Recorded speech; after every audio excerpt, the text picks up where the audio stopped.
coin flip, and the coin flip was heads I win, tails Catherine loses.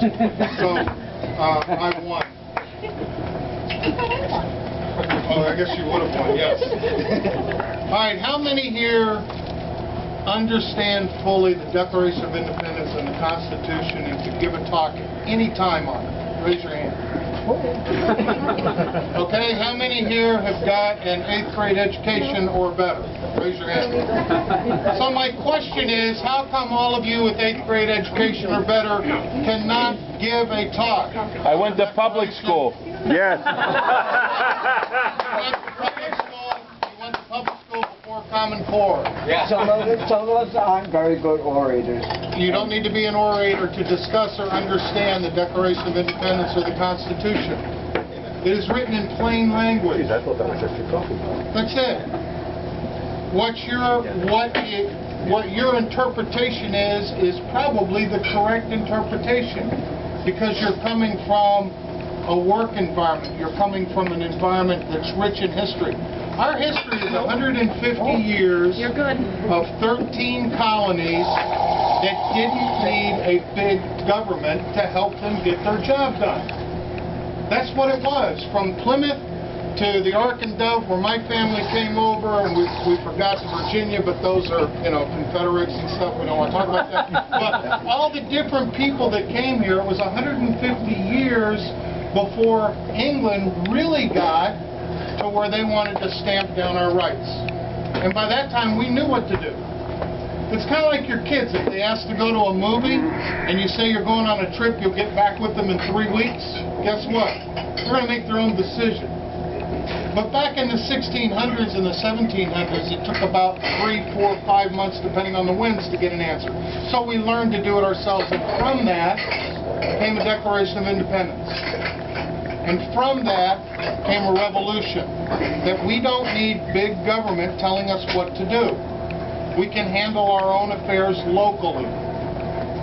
That's the basis. That's why this republic will last forever if we work to make it last forever. It's in the DNA of this country. Okay? That's the background. Now, we ended up having a Declaration of Independence with 5 truths. And we all know the truths. All men are created equal. Men in that case were men and women. They were transgender, they were gay, they were straight, they were Catholic, Christian.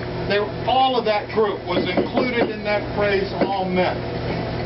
Endowed by their Creator with certain inalienable rights. Life, liberty, and pursuit of happiness. Government gets their power from us. And finally, if we are abused enough by the government that we elect, it is our duty, it is our right to change the government to take care of our happiness and our safety, or our safety and happiness.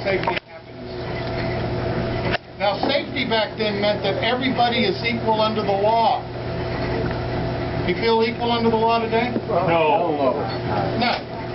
We've lost so much freedom over the last few years, in fact, the last 100 years, in fact, since the whole experiment started, that we can't keep track of all the rules and regulations. And if you don't know what the rules and regulations are, you're not free. So we did an Articles of Confederation. Articles of Confederation was a basic getting together of 13 sovereign countries. And they decided to work together for external purposes, i.e. conduct a war. Of course, they kind of waited until almost the war was over before they ratified it, but besides that, that was the purpose. Don't touch that, that's hot. It's kind of like the EU. France is independent, Germany's independent, but they come together for mutual assistance, called a confederation. It wasn't working. A lot of it wasn't working. So Virginia and Maryland got together, a couple other states, and they went to an Annapolis Compact, and they wanted to talk about how do we trade across the Chesapeake Bay.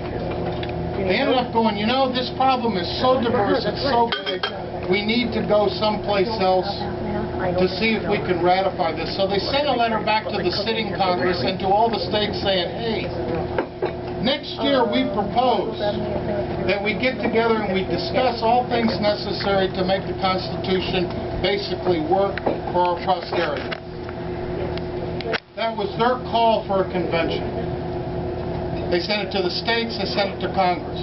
Congress then, it took a while, but in February of 1787, They said, hey, go ahead, send people to it. This is a good idea, to amend, to fix, to whatever this government.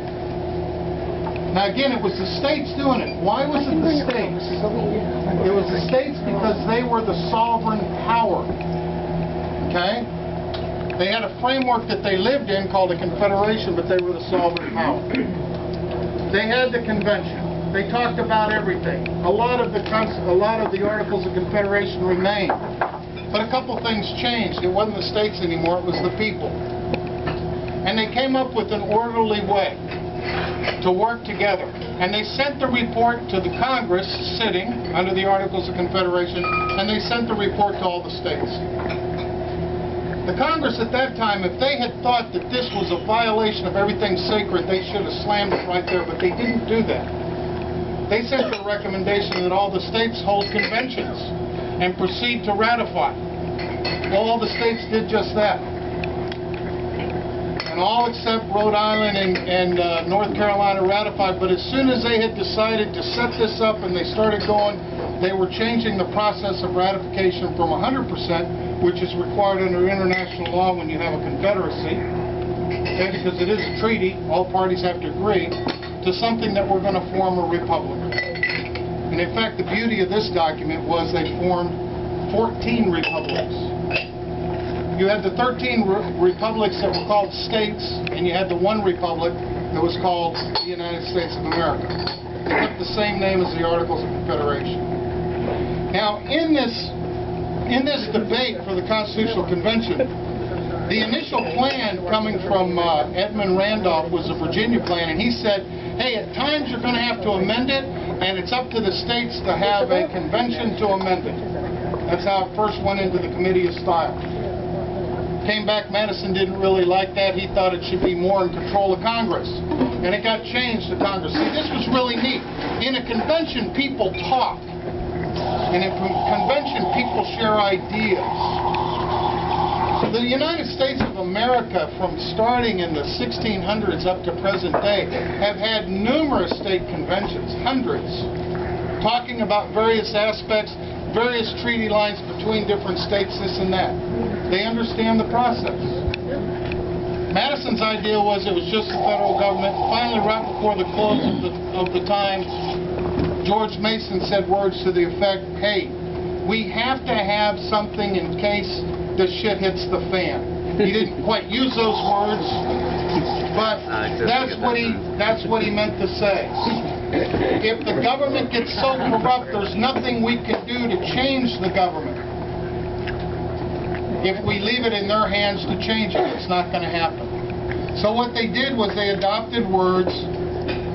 The Congress, whenever 2/3 of both houses shall deem necessary, that's the way we pass the majority of them, okay, shall propose amendments to the Constitution, or, on the application of legislatures of 2/3 of the several states, then Congress, I'm putting the word in, shall call a convention for proposing amendments, in which in either case shall be valid in all intents and purposes as part of the Constitution when ratified by the legislatures of 3/4 of the several states. They put a couple caveats in that you couldn't change the Constitution, and we couldn't kick out slavery right away because they were afraid that that would do a bunch of bad stuff. I wish they kind of had. We probably would have saved 700,000 lives. But Amen. That's Article 5. There's two ways to do it. Congress can do it, and in fact they have. Now the 17th Amendment, which I hate, was started because the states, going through a progressive era, decided it would be better for the people to elect the senators. They got a locomotive going, and all of a sudden Congress goes, oh, let's get the 17th Amendment. The 22nd, which I think is a repeal of the booze law, which allows this lady behind the bar to give good tips. The 21st was the same thing. The states were going, hey, we're going to change this. This is crazy. And all of a sudden, Congress went, boom. The threat alone of holding a constitutional convention was enough to get those two passed. Now, how many believe that the people in Washington are following the Constitution? Raise your hand. Okay. How many believe that the people in Washington believe that they are following the Constitution? Raise your hand. They believe it. No, they No, they No, don't. They know a lot of them do. Because who renders the overall ruling on what's constitutional? John Roberts. John Roberts. And no matter what we might think, Sheila was telling me a story about you come right home. Well, on the way home, you can stop by the parlor and play a video game. You get caught, the mother knows, and then the lawyer goes, oh, but you didn't say you couldn't stop coming right home. That's the game they play in Washington, D.C. Now, who believes that the Constitution was written knowing that it was going to be amended? Raise your hand. All right? Because it's a more perfect union. It was never created as the perfect union. They always knew that society would evolve over a period of time. Now, some of this evolution over 200 years I despise. The majority of it I like. But I don't like changing definitions because I tend to be an originalist. And I think we all know that when your mom says, come straight home from school, that means you don't stop at your girlfriends, your boyfriends, you don't have a smoke in the neighbor's yard, and you don't play a video game, you come right home. Well, that's what the Constitution says. Now, what does a state convention do? An Article 5 Convention of the States. Yes, it does amend the Constitution. I don't like to call it a con-con, because the purpose is not to change the whole, it's to amend the whole. There is a difference, but okay, I'm not going to get hung up on whatever you want to call it. The purpose is to have people get together, people that hopefully we trust. I don't trust anybody in Beacon Hill. I don't think they would send anybody to it. If they did, it would be kind of interesting. But the purpose is to sit down and discuss things. What can be better? Do you believe that the state should have the right to overturn the Supreme Court by a supermajority? What do you think? How many believe that? Yeah. Individually. I believe that. I think that 5 people defining law as the only way it exists is wrong. I don't think our framers ever thought that. I don't think our framers ever realized that. Term limits, okay? Spending.